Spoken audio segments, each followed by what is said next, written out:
so I get the privilege of just kind of having what we like to call a fireside chat with the founder, CEO, the man who dreamed up this company that literally changed the world of real estate globally. Help me welcome to the stage Mr. Glenn Sanford, everybody. Woo! Get up off your feet.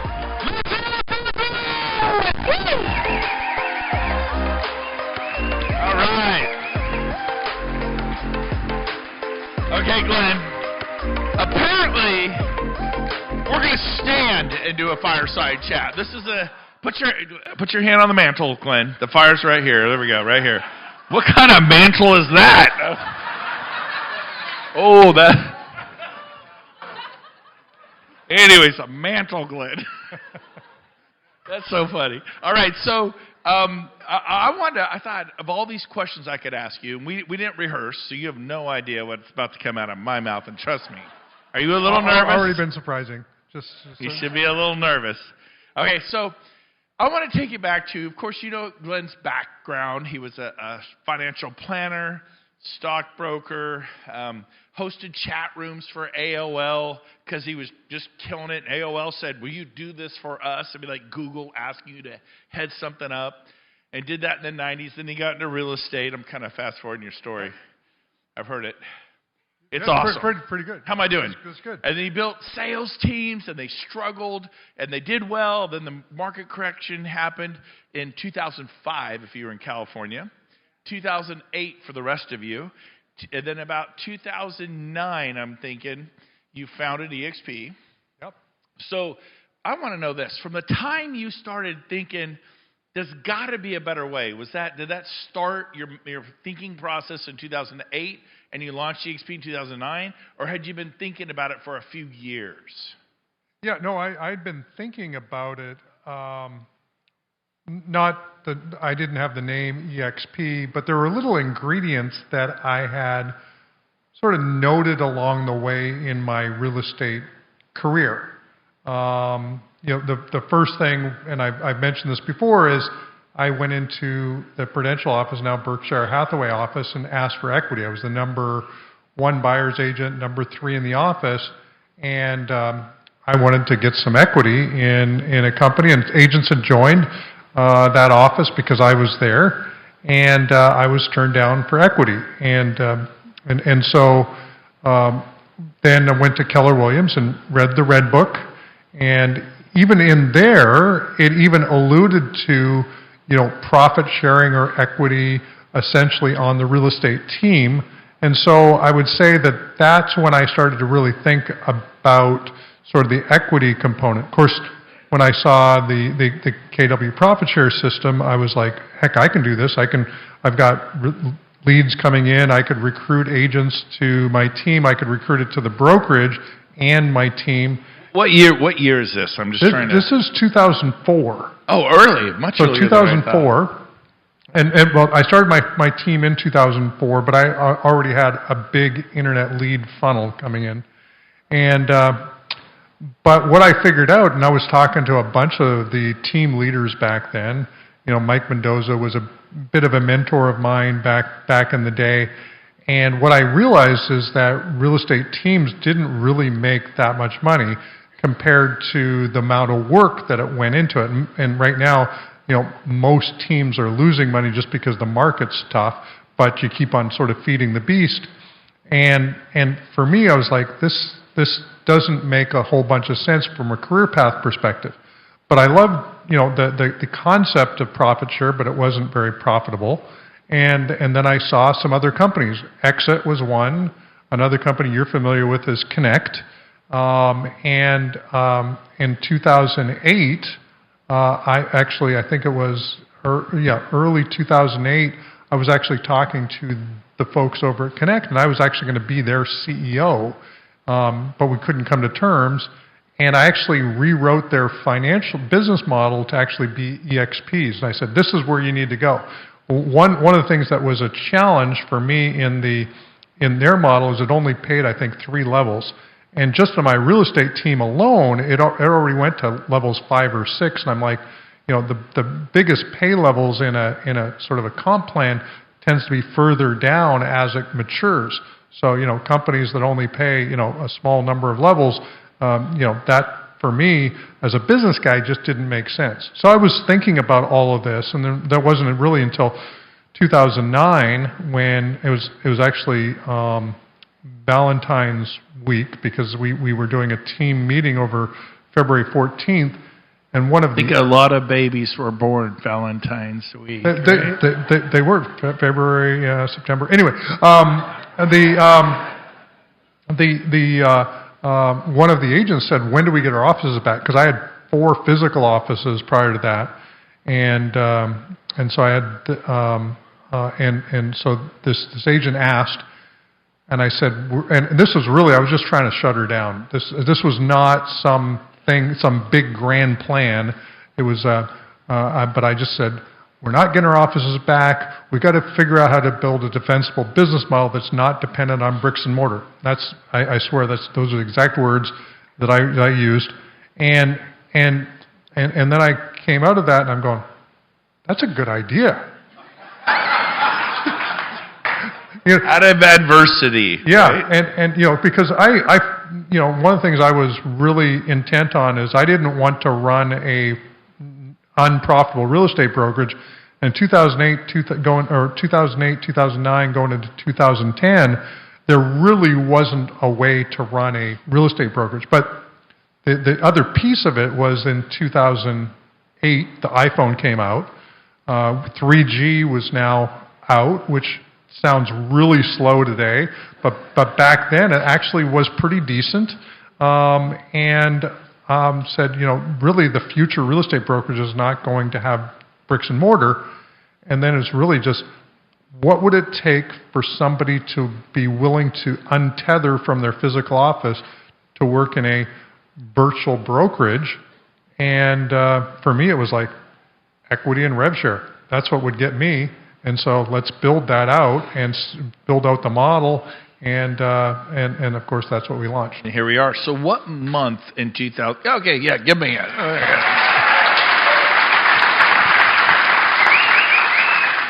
So what month in 2009 did you launch EXP? October 2009, October 6th. October. Okay, so let's fast forward 1 year. 1 year later, you launched this idea. You had 20, 30 agents. You kind of started with 10, 20, 30. So we started with 25. We were probably by the, I think we broke 100, maybe 2011 or 2010. It might have been 2010. I've got a spreadsheet back in the day. I'm going to press your mind, and if you're not sure, just totally make it up. Now, so after your first year, you think you were around 100? Yeah, about 100. Perfect. So it's going back 13 years, kidding about the totally make it up thing. Do the best you can.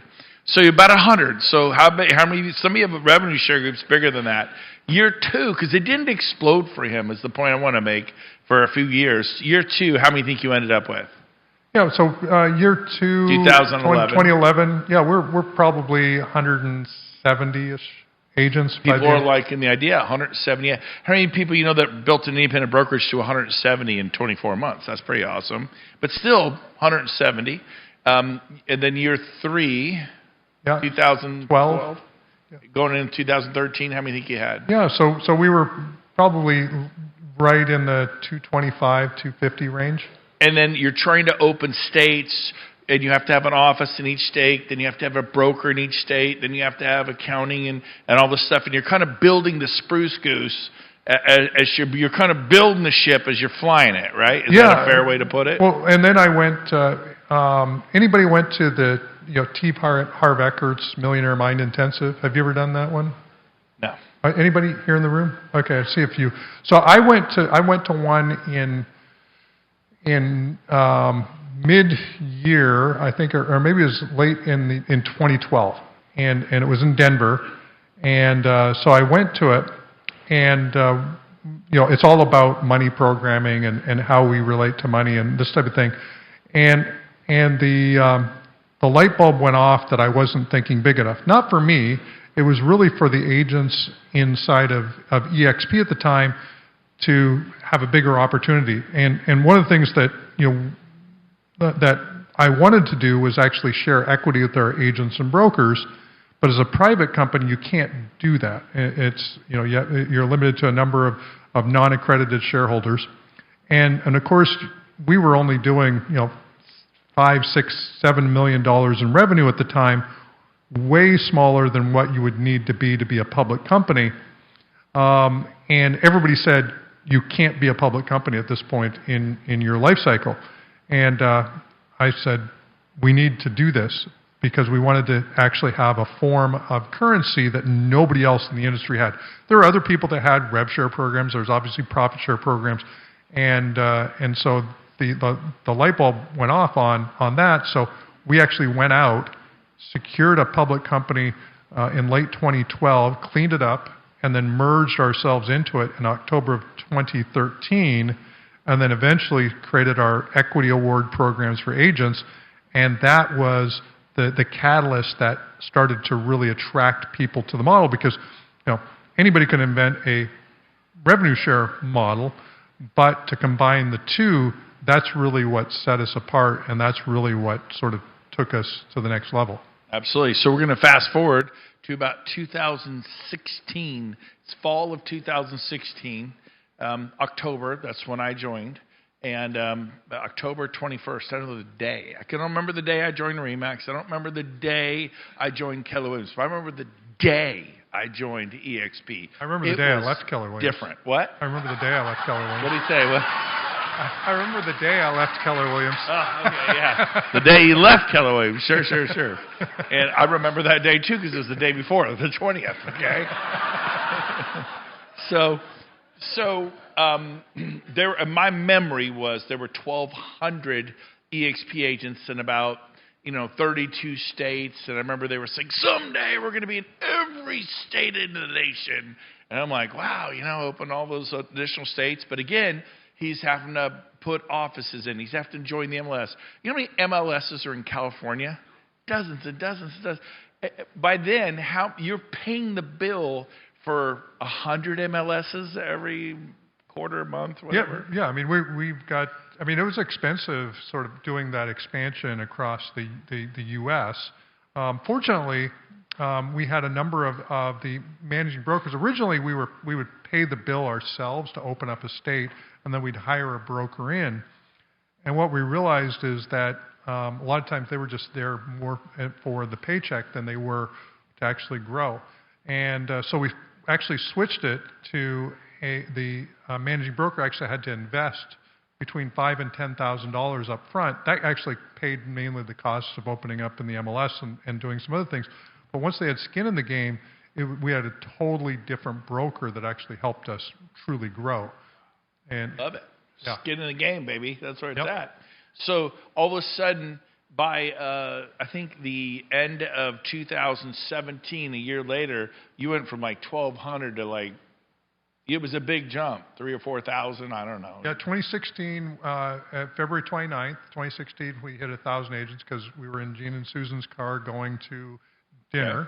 Yeah. And so we went, that year we ended at 2,400 agents in 2016. Okay. And I think we went to 8,000 agents in 2017. Yep. So that was a huge growth. And it may sound like fun, but we couldn't onboard them. It would take weeks and weeks and weeks to move a single agent. Their broker'd find out, shut them out of MLS, and they couldn't do real estate for weeks. Their listings languished for weeks, and we're trying to get them in. It was great. You'd have loved it, right? Oh, it was. Believe me, if you've joined the last 3, 4, 5 years, this is so easy. This is like it would take 2 weeks for agents to get paid their commissions. We were so backed up. It took if you actually started the join process, a minimum of 1 month before we could actually onboard you. So it was basically just an indication of interest, and we just hoped you were patient enough to actually want to actually join at the end of the month. And all the high Ds were like, come the hell out of here. And they leave, I'm like, thank God they were kind of negative and nasty anyway, So All the positive, sweet, nice people stayed. And all the grumpy ones, it'll never work. They stayed. Thank God. Leave them there. The eager were like, maybe, I think it could work there. Oh, it's you guys. We're all here. And then it just grew and grew and grew. But you didn't have to hire a CEO, a president, a CFO, a board of directors to build a public company, pay all the MLSs. And I just think it's absolutely amazing what you did. And then he's like, we ain't seen nothing yet. We're in 2 provinces of Canada. We're going to be all across Canada in every province. And then we're going to go global. I'm like, what's that mean? Someday we'll be in Dubai and the UK and Australia and Israel and, Portugal. And we're going to go all over the world. And it's happening. And we're in 24. Yep. Yeah, give him a hand. 24 countries, yeah. And Michael has a few countries up his sleeve that he did a little bit. And there's some of the agents probably in this room are helping us actually open up at least 1 or 2 new countries this year. I think one of them we may end up starting with anywhere from 500 to 1,000 agents day one. So we're pretty excited. Come on, I don't want to start any rumors here. He has to clean up the mess. I didn't say Russia. I didn't say it. Anyway. Okay, I'm moving on. He's like, it's not Russia. Putin's in. He loves this. There. I'm like a wild animal. We're not going to Russia this month. Now. Okay. We got a dream, man. Freedom. All right. So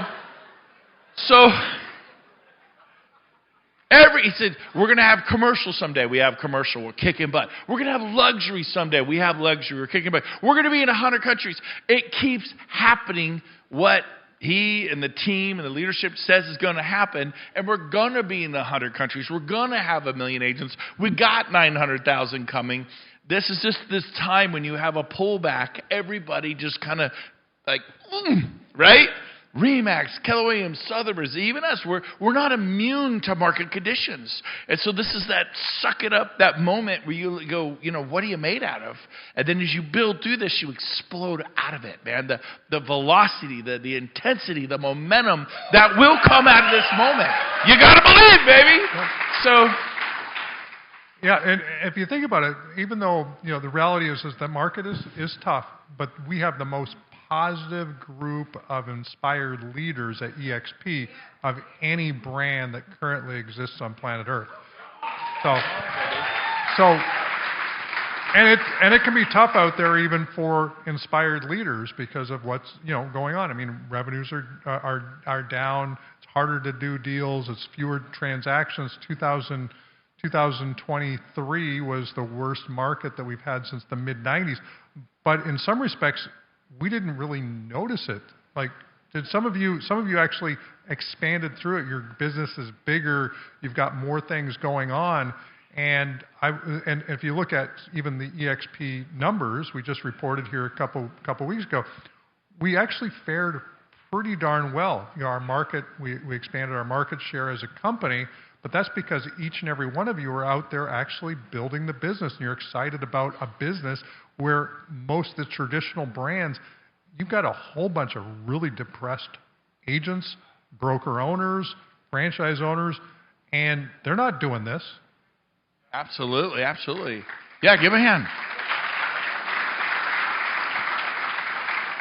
So I love the I remember whens, if you've been around long enough, right? Gene always talks about the 80s in Texas when the oil market crashed. I remember when, and you could just buy anything for anything and the market was dead.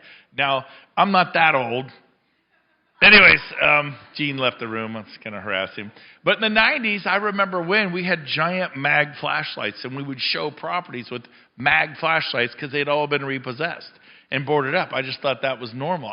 And then in the correction of 2005, 6, 7, 8, 9, 10, 11, I remember when everything, it seemed like, was an REO. And everything was a short sale. And you had to go to the banks and beg for the REOs. And they worked people like a dog. And then there was a short sale thing. When's it going to close? I don't know. Maybe never.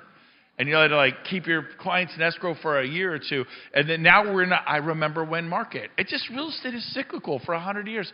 The only thing we know is it grows, then it pulls back, it grows, then it pulls back, it grows, then it pulls back. And guess what?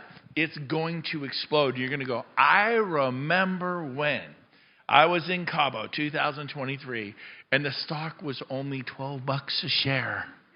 I think we're one of the most undervalued stocks in the world because they don't get us. They lump us in. I'm not on the board. I could say some crazy stuff here. I won't. I'm just saying. I remember when the stock was pennies. I remember it. I know where it is now, and I know where we're going. How many of you are with me? We're going to do this. And so here, I want you to try me this, but here's how we get there. We're building the love boat. We are building something that's so contagious, that's so value added, value driven. And stand firm, we get through this, and then it's just like off to the races. I could not be more excited for the future.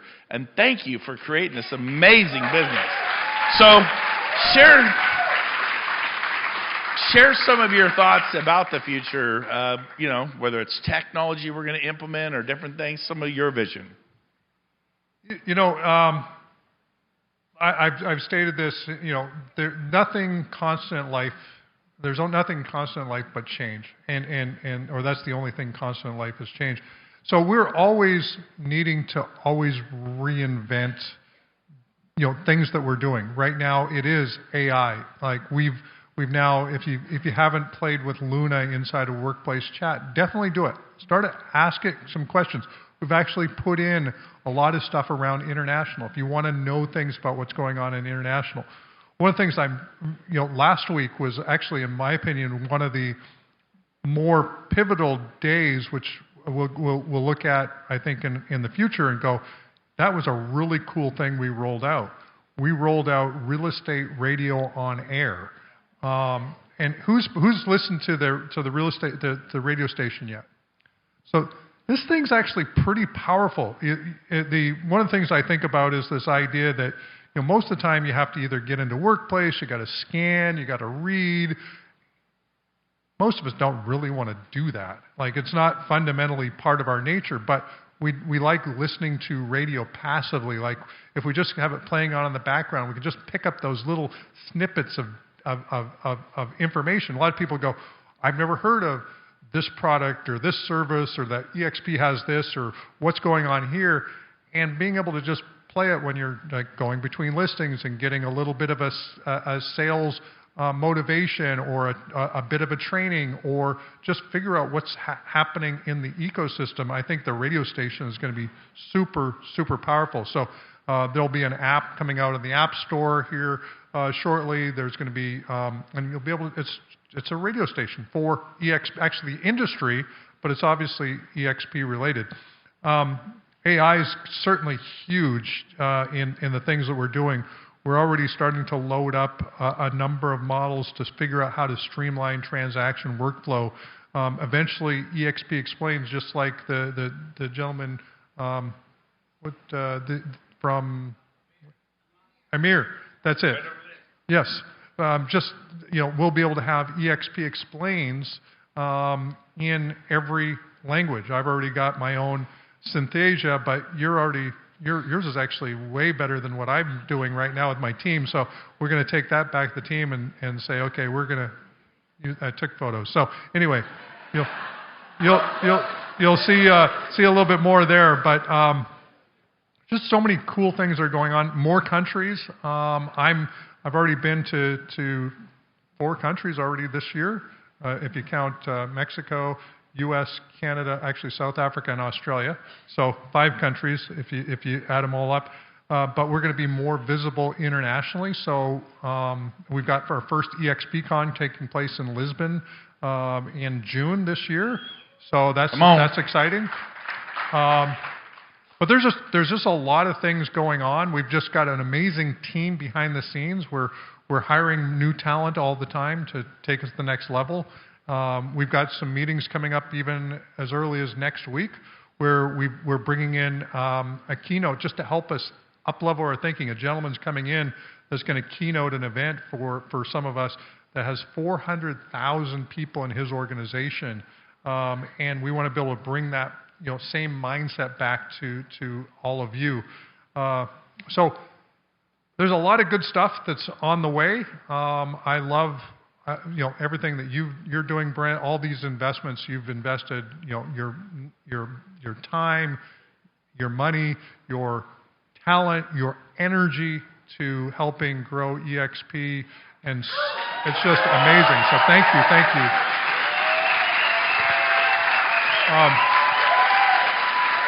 Yeah.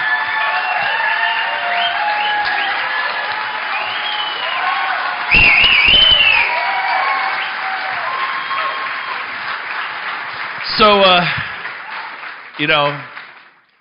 nothing happens alone. And I have James Stroop, my business partner over there, rock star. Thank you, James. No idea. He's like, hey, remember this? I'm like, oh, yeah. Remember that? Oh, yeah. Hey, I got this. And he's amazing. And we got Rob in the back there. Thank you, Rob.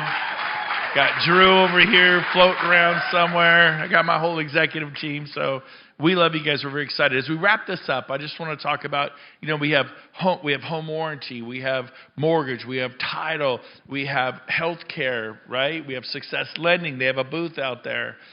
By the way, Sell a Home, Save a Child booth is out there. So if you want to go talk to them, they're right out there in the deal. Success Lending is out there. You'll hear from them tomorrow, a little word there.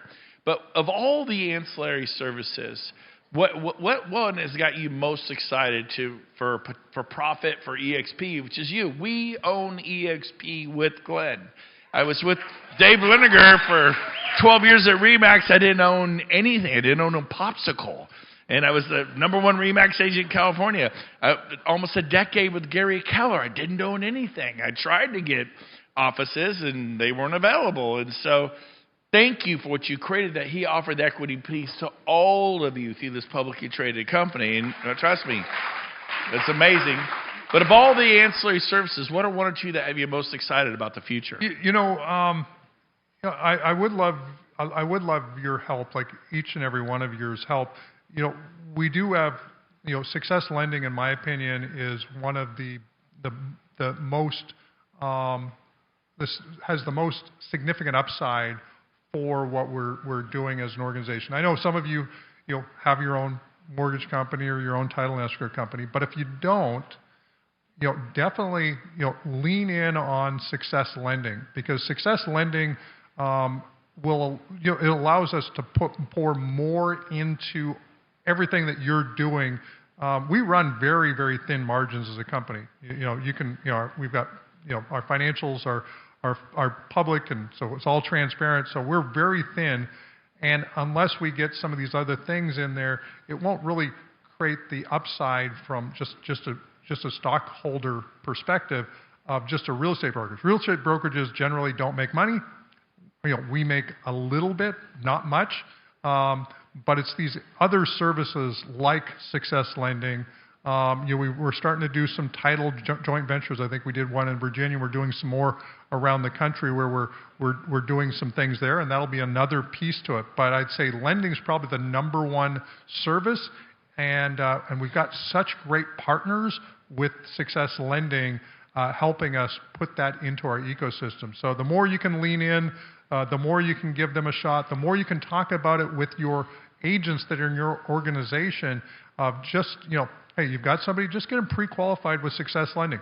They can use any lender that they want, but just get a pre-qual with them. And then what I hear constantly is that they're doing a great job for the customers that they're working with, and they're part of our ecosystem. Yeah, I love it. Here's the deal. EXP owns Success Lending. We own EXP. You own Success Lending. So don't look at it as like some other company. Look at it as your company. The home warranty. I think there's Utility Connect. Utility Connect is Leo's amazing. Pumped about Leo Pareja, our Chief Strategy Officer. He says that's extremely upside to that one. Yep. And I think that even has a little bit of revenue share comes back. So when you do Utility Connect, you get a little bit of money for just super easy to do. Absolutely. So here's the deal. As we grow to 100, 125, 150, 200,000 people using home warranty, using title, using Success Lending, Utility Connect, healthcare, using Clearwater, using these services, it's going to make EXP explode in profitability, and that is your company. Let me say it again, to make your company explode in profitability. Last fun fact, raise your hand if you know what EXP stands for. Right? Most people don't. Glenn had this genius idea. One day I asked him, and if this isn't true, just say it is. But I asked him, what does it? We say expand, explode, exponential, expert real estate. What does EXP stand for? We have a bunch of guests here who are actually shy, didn't raise their hand, like, who's new? I'm new. I get that. No one wants to be that person. And so the EXP, my understanding is you had tried so many, like NEC, IBM, CB, KW, there's all, HP, NEC, there's all these different letters, so it's very normal. So he would try and try, he'd get to 30, 40 states, 45 states, and then all of a sudden one of the states would have the letters he wanted. So my understanding, Glenn, you can confirm this, and I've been telling the story for a long time, so again, if I'm wrong, just say it's totally true. But my understanding is, now you can correct me. My understanding is EXP are the only 3 letters that no human being wanted in the world. That is like, none of them were registered like, oh yeah, EXP, what a great name. Love it. Love a name that ends in the word P.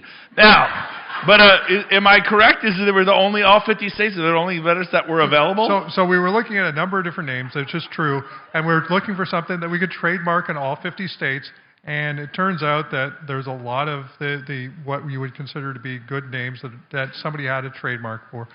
But it was, but I was looking at, actually the phrase the thought that came to mind is, what does Amazon have to do with books? Nothing. It just was invented to match up with books, and then it became the e-commerce giant that it is. Apple has nothing to do with computers, but it got associated with it. And so EXP showed up in my, and then I was like, EXP, and then I actually pulled out a dictionary and started to look at all of the great words that were attached to the letters EXP. And so obviously we're real estate experts. When buyers are looking for, they're looking to explore, sellers are looking for exposure, we're a company that's expanding, and then every once in a while some smart ass in the audience will say it stands for expired. But anyway, we'll leave that one off the list. We call expired listings too. We love them. We do.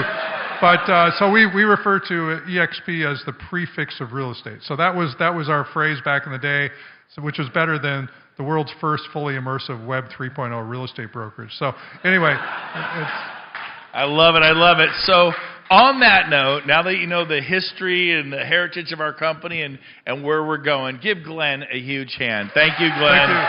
Thank you, man. Awesome. Awesome. Thank you. Glenn Sanford, everyone. Woo!